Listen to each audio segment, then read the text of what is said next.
everyone. My name is Gloria, and I am going to be presenting myasthenia gravis. This is a a chronic autoimmune neuromuscular disease that interrupts normal nerve signaling, leading to muscle weaknesses that worsen with activity. Um, so I will be discussing, the characteristics of this autoimmune disorder, the anatomy, physiology, pathophysiology, diagnosis, treatment, and AI, and then the demographics. So for the anatomy, um, myasthenia gravis affects the junction between nerves and muscles, and it's not the muscle itself that is damaged, but the receptor communication. So you can see here how this is some of the characteristics. Droopy eyelids um, on one side of the face. So organ systems involved are the neurons and the muscular systems. Um, Key structures are the neuromuscular junction, acetylcholine receptors, and skeletal muscles. And then myasthenia gravis primarily targets ACH receptors on muscle membranes. So for the pathophysiology, um,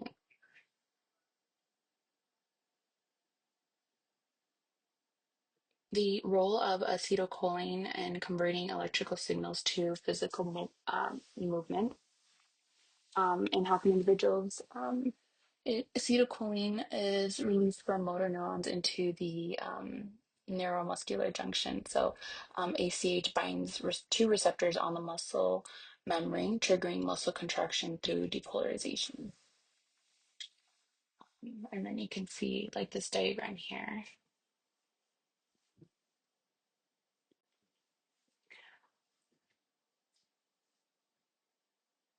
Okay, so for pathophysiology,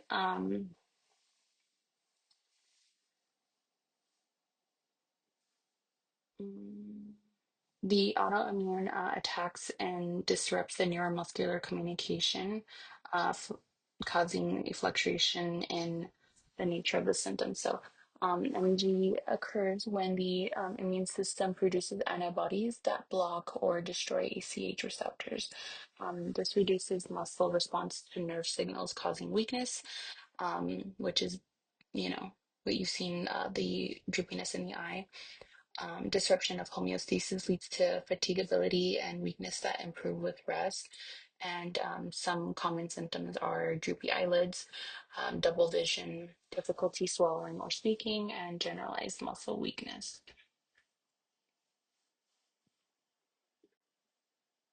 For the diagnosis, so physical and neurological exams will be conducted.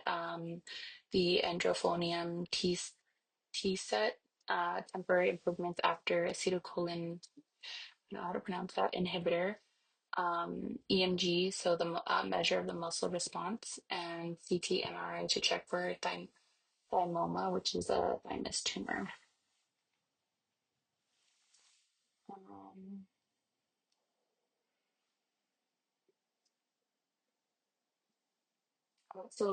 Certain medications improve ACH availability and reduce antibody activity. Wait, that's for treatment in there. Sorry. Um, So AI will help detect early patterns of MG using diagnostic data.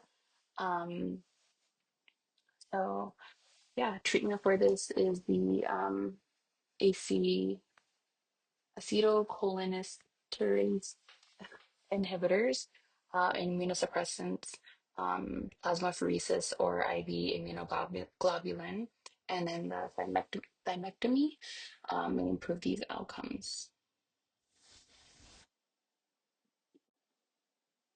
And then the demographics. So MG affects about, ooh, there's a typo, about 14 to 40 per 100,000 people in the US, according to the CDC. Gender and age is common in women under 40 and men over 60, but it can occur at any age, including newborns. And then a global perspective. So incidence rising due to better diagnosis and longer life expectancy, mortality rate low with treatment, and quality of life depends on symptom management. Early diagnosis and modern treatments have significantly improved outcomes and survival rates.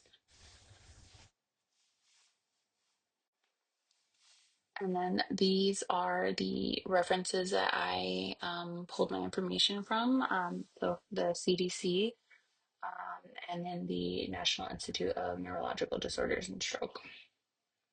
Um,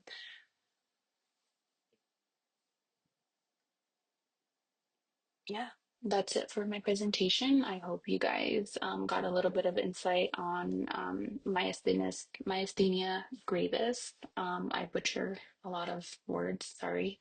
But yeah, if you guys learned something, I look forward to hearing from your feedback.